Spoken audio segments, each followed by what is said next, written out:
बिस्मिल्लाहिर्रहमानिर्रहीम। आज बेटा हम टॉपिक स्टार्ट कर रहे हैं वेक्टर्स का। ठीक है, नॉर्मली ये हमारा टॉपिक है that is vectors in 2 dimensions. ठीक है, तो नॉर्मली एक चीज़ हमारे पास होती है, एक स्केलर है जी, और एक होती है वेक्टर क्वांटिटी। तो स्केलर में कॉन्सेप्ट हमारे पास होता है कि सिर्फ जिसमें मैग्नीट्यूड होती है, ठीक है, उसको हम कहते हैं ये स्केलर है। ठीक है, और जिसमें मैग्नीट्यूड और प्लस आपके पास डायरेक्शन की जब हम बात करेंगे तो वो आपके पास क्या आ जाती है, वेक्टर आ जाती है। फॉर एग्जाम्पल मैग्नीट्यूड का मतलब है कि हमने 5 किलोमीटर जो है वो एक डिस्टेंस कवर किया है।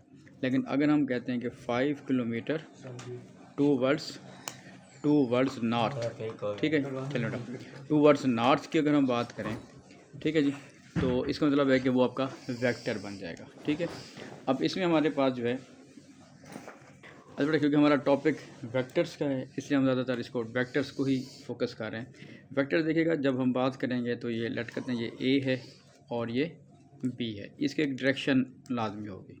ठीक है, इसको हम कहते हैं ये इनिशियल पॉइंट है और इसको हम कहते हैं ये क्या है बेटा, टर्मिनल पॉइंट है। और वेक्टर के लिए जब लिखते हैं तो ए बी और उसके ऊपर साइन ऑफ एरो लगा देंगे, और इस पूरे वेक्टर को देखेंगे यहाँ से ए से बी की तरफ जा रहा है, और इस पूरे वेक्टर को आप किसी एक लेटर से भी डिनोट कर सकते हैं। लेकिन जब एक लेटर से डिनोट करेंगे उसको लिखने के दो तरीके हैं। नॉर्मली ये होता है कि इसको हम बोल्ड लिखते हैं। अगर आप बुक में देखेंगे या पास पेपर में देखेंगे तो वो आपके पास ये क्या होगा बेटा, बोल्ड लिखा होगा ऐसे। लेकिन दूसरा तो होता है कि हम इसको अंडरलाइन कर देते हैं। ठीक है, क्योंकि हम जब वेक्टर जिसमें बात कर रहा हूँ बुक में देखेंगे या पास पेपर में हमेशा बोल्ड होगा, लेकिन हम यहाँ पे इजीली क्या करने हैं, अंडरलाइन कर लेते हैं। ठीक हो गया। अब जब आप पहले स्टार्ट कर रहे होते हैं, बहुत सारे बच्चे इसको फोकस नहीं कर रहे होते। इसमें एक इंपॉर्टेंट बात देखिएगा, अगर मैं लिखता हूँ ए प्लस बी और मैं लिखता हूँ ए प्लस बी, अब यहीं ए प्लस बी हम अलजबरा में भी यूज़ कर चुके होते हैं या करते हैं, और ऐसे ही कॉन्सेप्ट हम वेक्टर में भी करेंगे। अब कैसे पता चलेगा कि ये वेक्टर लिखा हुआ है या ये अलजबरा लिखा हुआ है, तो उसके लिए लाजमी है कि हमारे पास या तो इसको हम बोल्ड कर दें या इसके नीचे बेटा क्या लगा दें, लाइन लगा दें, अंडरलाइन कर दें। ठीक है, तो मैं ये रिपीट कर रहा हूँ कि बुक में या पास पेपर में आपको ये नज़र नहीं आएगी, लेकिन आपने इसको स्टार्ट में ही ऐसे अंडरलाइन करना है। क्लियर होगी बात जी। उसके बाद आपके पास एक है जो मेन हम जिस बात कर रहे हैं, कॉलम वेक्टर। अब कॉलम वेक्टर जो भी होता है उसको हम इस तरह डिनोट करते हैं कि इसको ये एक्स है बेटा और ये वाई है। अब फॉर एग्जांपल हम एक वेक्टर बना रहे हैं इस तरह, तो देखें अगर मैं, क्योंकि वो नहीं बनाया हुआ इसको, अगर हम इसको डॉटेड ऐसे बना देते हैं, अगर आप और करें तो ये क्या हो रहा है कि ये राइट की तरफ मूव कर रहा है और अपवर्ड मूव कर रहा है। ठीक है जी, तो इसका मतलब अगर मैं यूनिट बना दूँ, सपोज 1 2 3 4 और 5, इस तरह सपोज कर लेते हैं 1 2 और 3, ये 5 यूनिट राइट है और अब 3 यूनिट कितना है बेटा, अप जा रहा है। तो इसका मतलब ये जो वेक्टर है, अगर हम इसको सपोज ए का नाम दे रहे हैं तो इसको हम लिख सकते हैं ये 5 और 3। तो जो एक्स कंपोनेंट होता है वो आपका शो करता है कि वेक्टर कितना राइट है या कितना लेफ़्ट है। ठीक है जी, और वाई कंपोनेंट शो करता है कितना अपवर्ड है या कितना डाउनवर्ड है। अगर राइट होगा या अपवर्ड होगा तो साइन पॉजिटिव लगेगा, अगर लेफ़्ट होगा या डाउनवर्ड होगा तो साइन क्या लगेगा, नेगेटिव। ठीक है, एक वेक्टर हमने लिया बेटा, ये सी है और डी है। अब मुझे बताइए किस तरफ जा रहा है। देखिए सी डी का मतलब है कि अब ये राइट जा रहा है कि लेफ़्ट जा रहा है। राइट। स्टार्ट सी से करेंगे आप, सी से राइट की तरफ जा रहा है।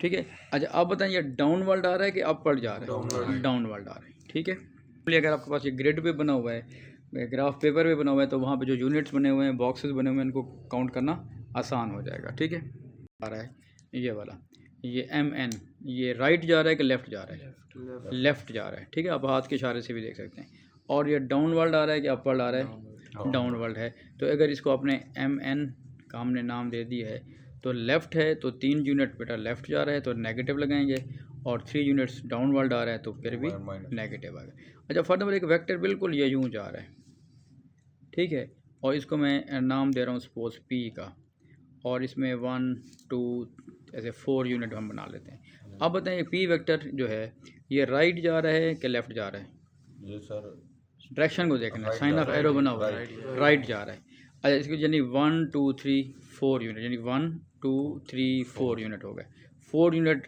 राइट है, पॉजिटिव लगाया। अब ये अपवर्ड है कि डाउनवर्ड है? कुछ भी नहीं है, 0।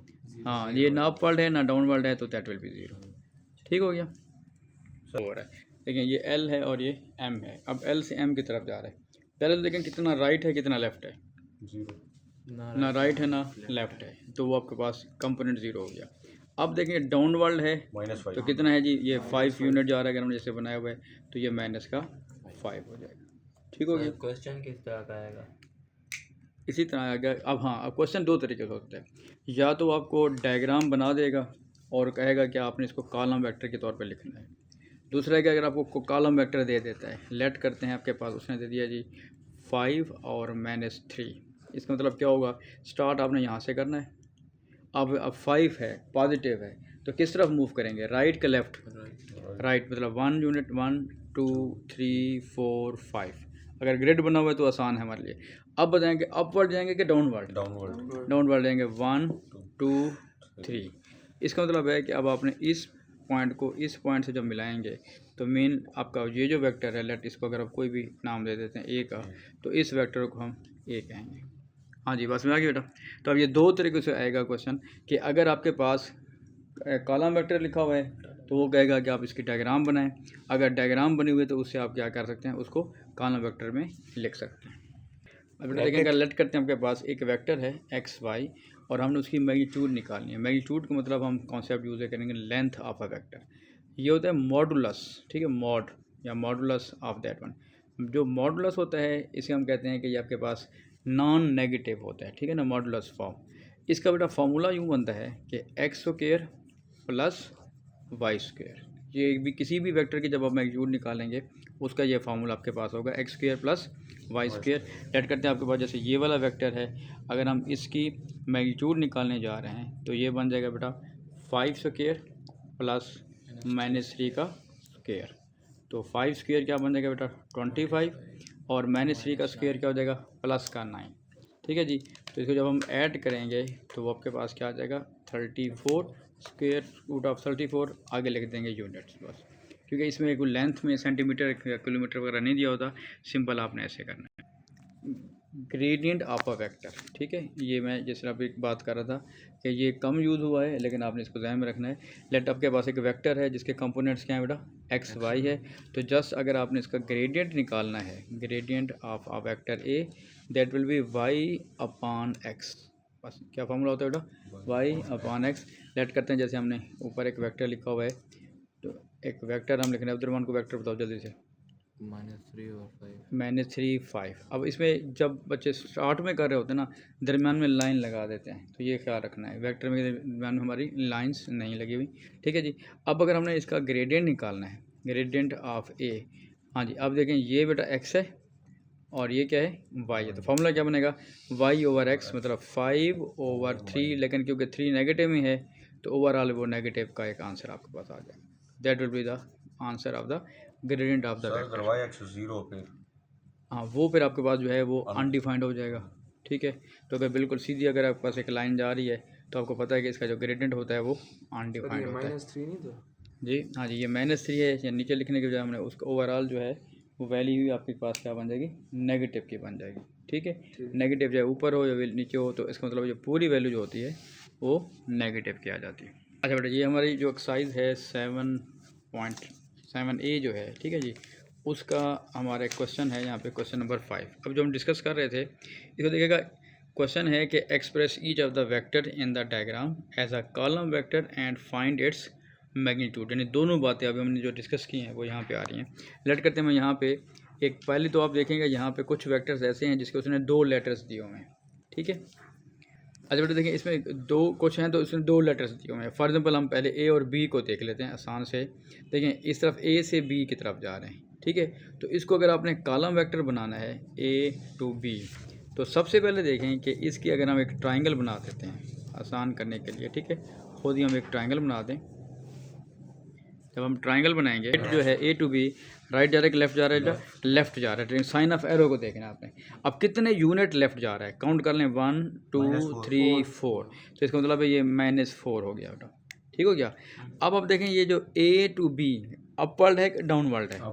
अपवर्ड है। कितने यूनिट है जी? 1 2 3, तो दैट विल बी पॉजिटिव 3। बस इसका कॉन्सेप्ट ये है। एक और लास्ट कर लेते हैं। यहाँ पे आप देखिएगा एस आर को देखिएगा, या इसमें हमारे पास आर एस की तरफ जा रहा है। अच्छा, एक वेक्टर आपको नज़र आ रहा है क्यू, तो उसने यानी कि पूरे वेक्टर को, जैसे हमने पहले बताया था कि 2 लेटर भी चूज़ कर सकता है या एक सिंगल लेटर से भी उसको डिनोट कर सकता है। तो पहले मैं बेटा किसकी बात कर रहा हूँ? मैं बात कर रहा हूँ आर एस की। तो मुझे बताएं कि आर एस जो है वो राइट जा रहा है कि लेफ़्ट जा रहा है? लेफ़्ट जा रहा है। कितने यूनिट जी? -2। अब अपवर्ड है कि डाउनवर्ड है? 0 होगा, तो दैट विल बी, ठीक है ना। इसने बाकी आपके पार्ट्स भी इस तरह इसको आप कंप्लीट करेंगे। लेकिन एक चीज़ और है, उसने यहाँ पे 2 चीज़ें पूछी थी। एक तो उसने कहा था कि कॉलम वेक्टर में लिखें, दूसरा उसने कहा था मैग्नीट्यूड भी बतानी है। अब ए बी की मैग्नीट्यूड का जो फार्मूला अभी मैंने बताया, क्या बताया जी फार्मूला? किसको याद है जी? X square plus Y square. इसका मतलब है -4 का स्क्वायर लेंगे बेटा, और +3 का भी क्या लेंगे? स्क्वायर लेंगे, और उसका ओवरऑल स्क्वायर रूट। तो 16 + 9 जो होगा दैट विल बी 25, और 25 का जो स्क्वायर रूट है आपका 5, लेकिन आगे लिख देंगे 5 यूनिट्स।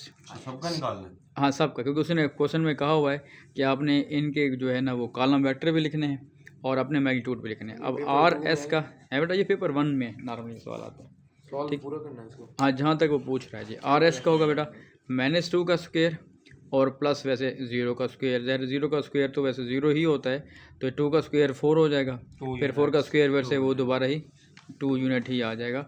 तो ये आपका सारा एक कॉन्सेप्ट यहाँ पे आ गया, ठीक है जी। अच्छा बेटा, ये 2 कॉन्सेप्ट हम डिस्कस कर लेते हैं। एक है बेटा नेगेटिव वेक्टर्स, ठीक है ना।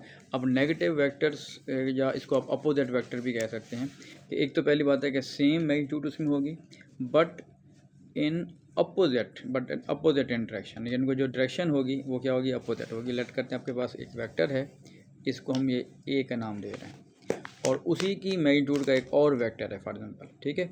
मैग्नीट्यूड सेम है, जैसे यानी जैसे मैंने डायग्राम बनाई है, ठीक है, उस मैग्नीट्यूड ये तुम अच्छा बेटा देखें। अब हमने जो है ना, हमने कोशिश की है कि जो डायग्राम है वो भी सेम बनाने की कोशिश की है। तो जितनी उसकी ए है मैग्नीट्यूड, उतनी ही सपोज बी की मैग्नीट्यूड आ रही है। अगर ये सेम डायरेक्शन में है, ठीक है जी, तो फिर हम कहते हैं ये इक्वल वेक्टर्स हैं। ये क्या है जी? Equal vectors. तो इक्वल वेक्टर्स में क्या होगा बेटा? हैविंग सेम मैग्नीट्यूड भी सेम होती है, और उनकी डायरेक्शन भी क्या होती है? सेम होती है। तो डायरेक्शन सेम का कॉन्सेप्ट ये होता है कि having same corresponding elements. Same corresponding मतलब है एक्स कंपोनेंट उसमें भी और दूसरे में भी क्या होगा? सेम होगा। लेकिन जब अपोजिट की हम बात कर रहे थे, नेगेटिव वेक्टर्स की बात कर रहे थे, तो वो फिर यूँ होगा कि बिल्कुल सेम मैग्नीट्यूड है लेकिन डायरेक्शन क्या आ रही है बेटा? डिफरेंट आ रही है। तो हम इस सेंस में अब ये कह सकते हैं, जो हमारे ऊपर डायग्राम बनाई है, कि जो A = B है, यानी इस mean these 2 vectors are equal vectors. लेकिन जब हम A और C की बात करते हैं तो हम कह सकते हैं कि C = -A, कह सकते हैं ना जी। तो C है वो A का नेगेटिव वेक्टर है, ठीक हो गया। तो अब इसके रिलेटेड अगर हम थोड़े से 1-2 क्वेश्चन डिस्कस कर लें। देखिएगा, सिंपल इसमें है कि on a sheet of a scaled paper और graph paper draw the following column vectors. You need to draw x-axis and y-axis and indicate the scale in the scaled paper और graph paper. यानी ये आपने देखें, जैसे अभी हम बात कर रहे थे ये आपको दिया हुआ है और आपने खुद इसको क्या करना है बेटा? ड्रा करना है। सपोज किसी पॉइंट से स्टार्ट करेंगे और 3 कितना जाना है आपने? राइट यूनिट जाना है। 3 यूनिट राइट जाएंगे और 2 यूनिट क्या जाएंगे आप? अपवर्ड जाएंगे, ठीक हो गया। तो इसको आपने मिला देना है। तो लास्ट में हमने इसको वीडियो में डिस्कस किया हुआ है। लेकिन आगे देखिएगा ई पार्ट देखिएगा, बोले क्या? Negative of 6 - 1। नेगेटिव ऑफ 6 - 1 का मतलब क्या होगा? इसके आप साइन चेंज कर दें, तो इस वेक्टर का जो नेगेटिव वेक्टर होगा दैट विल बी -6 और प्लस का 1 हो जाएगा, ठीक हो गया। लेकिन क्वेश्चन नंबर 7 पे आ जाए बेटा प्लीज़। क्वेश्चन 7 में है, ये अब ज़रा इंपॉर्टेंट क्वेश्चन आपके पास आ रहा है। तो अभी जब हमने जो 2-3 चीज़ें डिस्कस की हैं उसमें ये सारी अप्लाई हो रही हैं। देखिए, पहला क्वेश्चन दिया हुआ है कि 2 column vectors A and B are such that, A vector और B वेक्टर दिया हुआ है। अब इफ़ A = B, उसने बता दिया कि A और B इक्वल हैं। फिर क्या कह रही थी? Find the value of x and value of y, ठीक है। अब अगर इक्वल हैं तो इसका मतलब क्या हुआ कि इनके जो कॉरस्पॉन्डिंग एलिमेंट्स हैं, यानी x के इक्वल होगा और y बेटा किसके इक्वल होगा? y के इक्वल होगा, ठीक हो गया। तो अगर मैं इसको यूँ लिख दूँ कि x - 3 = 5 - x बनता है बेटा, और दूसरी क्या बात आ रही है कि 2 - y = y - 9 आ रहा है। तो इसका मतलब ये है कि अगर हम x को इधर ले जाते हैं तो 2x इज इक्वल टू बेटा क्या बन जाएगा 8 बन जाएगा। तो x कंपोनेंट किसके इक्वल आ जाएगा 4 के।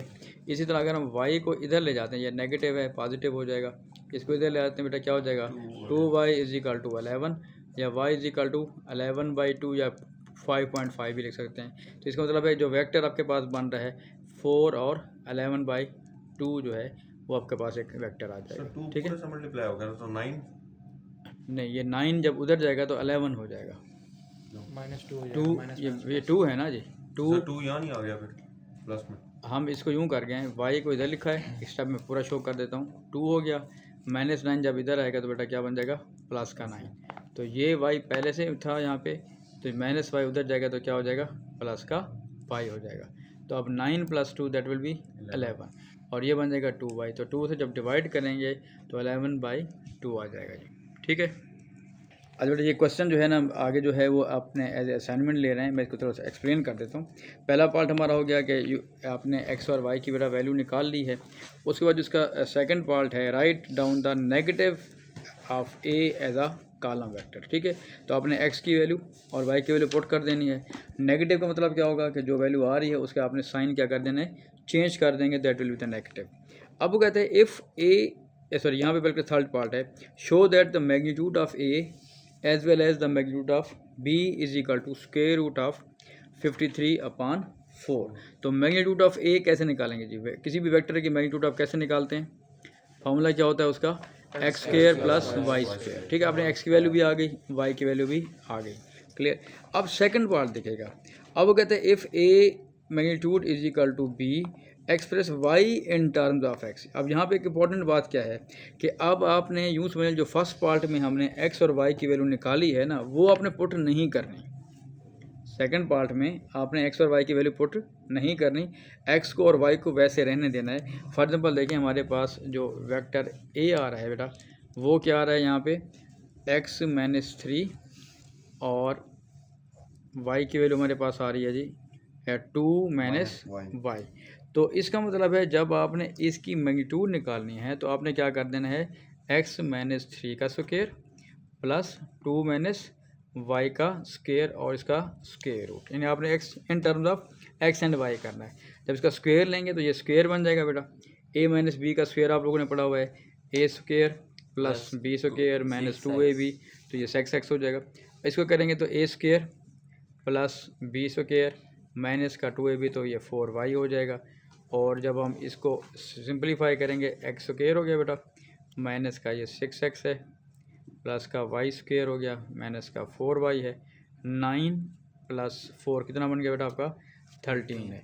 अब देखें उसने कहा हुआ है क्योंकि a का भी मैग्नीट्यूड निकालनी है और b की भी आपने मैग्नीट्यूड निकालनी है, दोनों के ऊपर स्क्वायर रूट होगा तो आपने स्क्वायर दोनों तरफ जब स्क्वायर लेंगे तो वो क्या हो जाएगा कैंसिल हो जाएगा। ठीक है, इधर भी x² होगा लेफ्ट साइड पे और राइट साइड पे भी क्या होगा x² होगा, तो आपस में x² और y² भी आपस में कैंसिल आउट हो जाएंगे। तो फिर आपके इसको सिंपलीफाई इसको कर लेना है, ठीक हो गया। तो वहाँ से आपकी x और y की वैल्यू निकलेगी। उसके बाद आपके पास जो इसका नेक्स्ट पार्ट आ रहा है कि explain why a may not be equal to b, कि वो उसके इक्वल नहीं होगा। अच्छा, इक्वल वेक्टर्स कब नहीं होते, या इक्वल वेक्टर एक होगा, या इक्वल वेक्टर के लिए क्या होना चाहिए कि मैग्नीट्यूड भी सेम हो और x कंपोनेंट और y कंपोनेंट भी सेम हो। तो ऐसा हो सकता है कि मैग्नीट्यूड सेम हो लेकिन उनके जो कंपोनेंट्स हैं वो सेम ना हो। ठीक है जी, इसको थोड़ा सा ट्राई करना है।